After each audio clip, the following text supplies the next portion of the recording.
नमस्कार विद्यार्थी मित्रांनो, मी शशिकांत आलडवाड सर।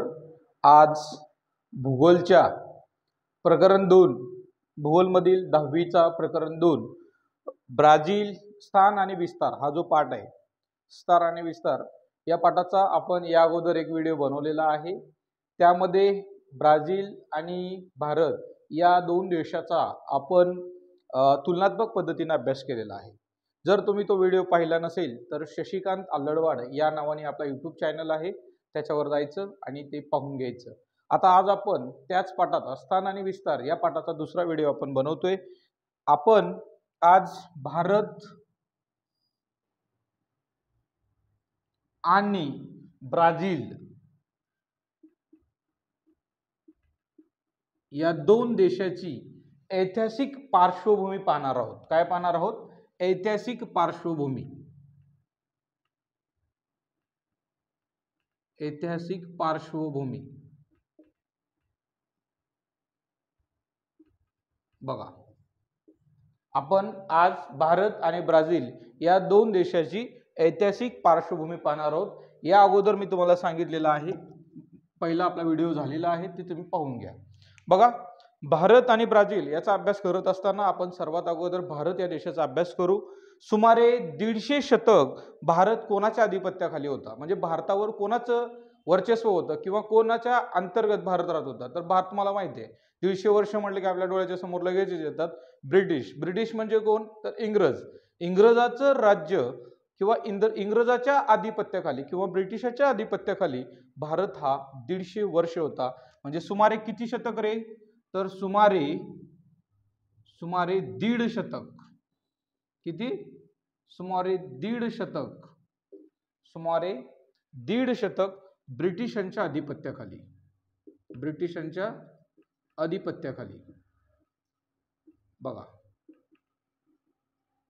हे तुम्हाला लक्षात ठेवायचं। ओके, सुमारे 1.5 शतक ब्रिटिशांच्या अधिपत्याखाली आपला भारत देश होता। हा आपल्या भारताचा एक ऐतिहासिक महत्त्वाचा बाब आहे। त्याच्यानंतर भारताला स्वातंत्र्य कधी मिळालं? तर नॉर्मली सगळ्यांना माहित असते भारताला स्वातंत्र्य कधी मिळालं म्हटल्यानंतर, पण कधी कधी काही लोकांना माहित पण नसते, त्यासाठी माहित असणं गरजेचं आहे। 15 ऑगस्ट 1947 भारताला स्वातंत्र्य कधी मिळालं? 15 ऑगस्ट 1947 स्वातंत्र्य। 15 ऑगस्ट 1947। बघा, हे तुम्हाला माहिती असणं गरजेचं आहे। भारताला स्वातंत्र्य कधी मिळालं? 15 ऑगस्ट 1947 मध्ये। त्याच्यानंतर आपल्या भारताला स्वातंत्र्य मिळाल्यानंतर त्या काळामध्ये जवळपास 20 वर्षात, पहिले जे 20 वर्ष होऊन गेले, पहिल्या 20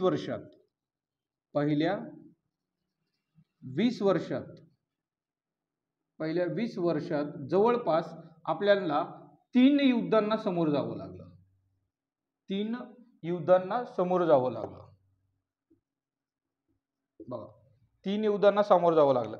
आता तुम्ही म्हणणार सर कोणकोणते 3 युद्ध झालेत? तर नॉर्मली जर आपण पाहिलं तर भारत आणि चीन, भारत चीन मध्ये 1950 पासूनच वाद निर्माण झालेला होता, तुम्हाला माहित आहे। इतिहासात तुम्ही नवीला शिकलेले आहेत। मॅकमोहन जी काही रेषा होती, ह्या मॅकमोहन रेषेवरून भारत आणि चीन या दोन देशांमध्ये वाद निर्माण झालेलं होतं। त्याच्यामधून 1962 मध्ये तुम्हाला माहिती आहे भारत चीनचं एक युद्ध झालं। त्याच्यानंतर 1965 मध्ये काश्मीर प्रश्नावरून भारत आणि पाकिस्तानाचं युद्ध झालं। त्याच्यानंतर तुम्हाला माहिती आहे 1970 ते 71 मध्ये इंदिरा गांधी पंतप्रधान होत्या, त्यावेळेस सुद्धा भारत आणि पाकिस्तान यांच्यामध्ये युद्ध झालं आणि त्यातून बांगलादेशाची निर्मिती झाली। ह्या ज्या गोष्टी आहेत ह्या आपल्याला समजून घेणं गरजेचं आहे। ज्यावेळेस भारताला स्वातंत्र्य मिळालं तेव्हा भारताच्या स्वातंत्र्योत्तर काळामध्ये 20 वर्ष, पहिल्या 20 वर्षामध्ये भारताला 3 युद्धाला सामोरं जावं लागलं। हे एक आपल्या भारताचा इतिहासच आहे। त्याच्यानंतर भारत हा जो देश आहे, भारतामध्ये जेव्हा स्वातंत्र्य मिळालं त्याच्यानंतर अनेक दुष्काळ परिस्थिती होती, त्या दुष्काळी परिस्थितीला सुद्धा भारताला तोंड द्यावं लागलं। त्याचबरोबर भारतामध्ये अनेक अशा समस्या होत्या, त्या समस्यांना सुद्धा भारताने तोंड दिलेलं आहे। तरी सुद्धा आज आपल्या भारताकडे एक वेगळ्या दृष्टिकोनातून पाहिलं जातं आणि भारताला विकसनशील देश या नावाने ओळखलं जातं। विकसनशील देश। बघा, म्हणजे जर आपण पाहिलं तर भारत विकसित आहे का अविकसित आहे का विकसनशील आहे? तर भारत हा देश विकसनशील आहे. विकसनशील म्हणजे काय? तर भारत हा विकासाच्या मार्गावर असलेला देश आहे असं आपल्याला म्हणता येईल. म्हणजेच विकसनशील देश.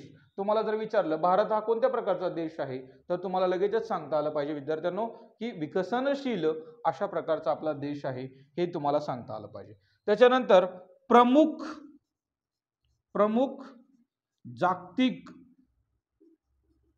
जागतिक बाजारपेठ म्हणून सुद्धा आपल्या देशाकडे ओळखलं जातं. बाजारपेठ म्हणून ओळख. बघा आपल्या भारताची जी ओळख आहे जगामध्ये, तर प्रमुख जागतिक बाजारपेठ म्हणून सुद्धा आपल्या भारताची ओळख जगामध्ये आहे. आणि आर्थिक विकासाला आपल्या देशांनी वेग घेतलेला आहे. म्हणजे आपल्या देशांनी कोणत्या विकासाला वेग घेतलेला आहे? आर्थिक विकासाला आपल्या देशांनी वेग घेतलेला आहे. त्याचबरोबर भारतीय लोकसंख्येमध्ये जर आपण पाहिलं तर तरुणाईचं प्रमाण जास्त असल्यामुळं भारताकडे एक तरुण देश म्हणून पाहिलं जातं. तरुण देश किंवा तरुणाईचा देश.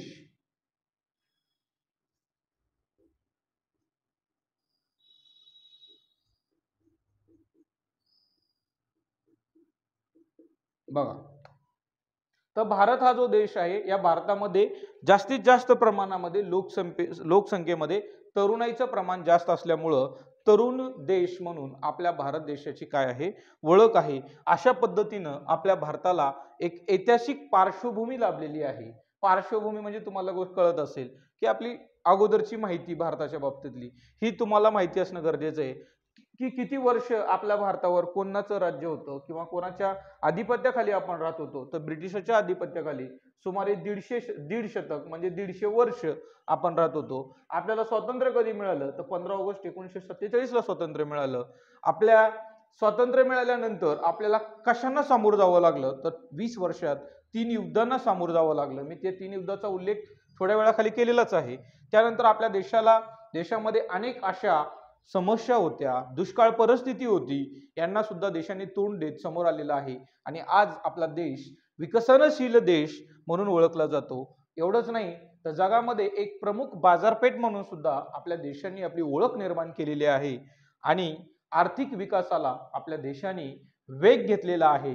त्याचबरोबर आपल्या देशामध्ये जी काही लोकसंख्या आहे, आज जर लोकसंख्येचा विचार केला तर चीनला सुद्धा मागे टाकतोय आपला देश. आणि एवढ्या मोठ्या लोकसंख्येच्या देशामध्ये तरुणाचं प्रमाण जास्त असल्यामुळं तरुण देश म्हणून आपल्या भारत या देशाला ओळखलं जातं. हे सगळी पार्श्वभूमी आपण भारत या देशाची पाहिली. आता ब्राझील या देशाची पार्श्वभूमी आपण पाहूया. ब्राझील या देशाची पार्श्वभूमी पाहत असताना आपल्याला असं कळेल की 3 शतकापेक्षा अधिक काळ 3 शतकापेक्षा अधिक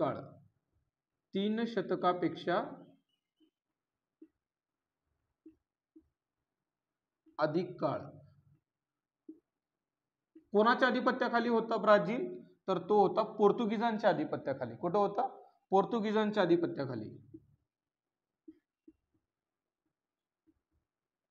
बघा पोर्तुगीजांच्या आधिपत्याखाली कोण होता? ब्राझील होता. आणि भारत कोणाच्या आधिपत्याखाली होता? ब्रिटिशांच्या आधिपत्याखाली. हे लक्षात ठेवायचं आहे. त्याच्यानंतर यांना स्वातंत्र्य कधी मिळालं? स्वातंत्र्य कधी मिळालं? कधी मिळालं रे स्वातंत्र्य यांना? तर 1822 मध्ये. 1822 साली. 1822 साली 7 सप्टेंबरची डेट आहे. 7 सप्टेंबर 1822. 1822 साली लक्षात ठेवा. त्याच्यानंतर 20व्या शतकाच्या म्हणजे 1930 पासून ते 1985 पर्यंत लष्करी राजवटीखाली असलेला हा देश होता. 1930 ते 1985 पर्यंत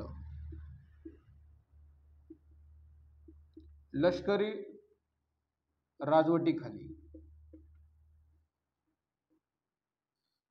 राजवटीखाली हा देश होता. त्याच्यानंतर 20व्या शतकाच्या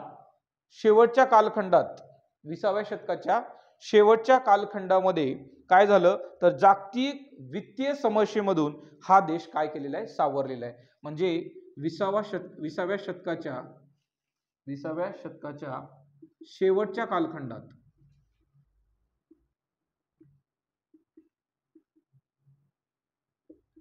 शेवटच्या कालखंडात जागतिक वित्तीय समस्येमधून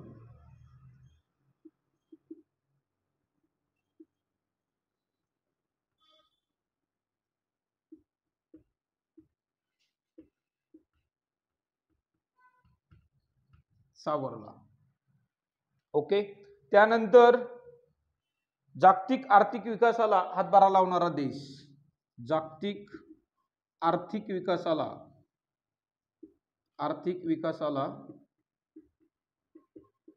हातभार लावणारा देश म्हणून याची ओळख आहे. त्याच्यानंतर महत्वाचा जो पॉइंट आहे, भविष्यातील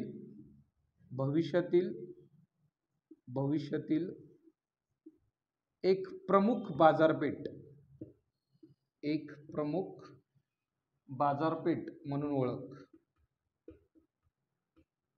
बघा, तर आता आपण ब्राझील, जसं भारताचं पाहिलं तसं आपण ब्राझीलचं पाहतोय. जवळपास 3 शतकापेक्षा अधिक काळ, 3 शतक म्हणजे जवळपास 300 वर्षापेक्षा अधिक काळ पोर्तुगीजांचं आधिपत्य कोणावर होतं? ब्राझीलचं होतं. म्हणजे ब्राझीलवर जर कोणाचं राज्य होतं किंवा ब्राझीलवर कोण अधिकार गाजवत होतं, तर ते गाजवत होते पोर्तुगीज. जसं की आपण भारताचा विचार केला तर भारतामध्ये सर्वात अगोदर जर कोण आले होते युरोपियन, तर ते पोर्तुगीज आले होते. तो तुम्हाला इतिहासाचा भाग आहे. 1498 मध्ये सर्वात प्रथम भारतामध्ये पोर्तुगीज आले गोव्याला. आणि तुम्हाला माहिती आहे सर्वात प्रथम भारतात येणारे पोर्तुगीज होते आणि सर्वात शेवटी जाणारे सुद्धा पोर्तुगीज होते.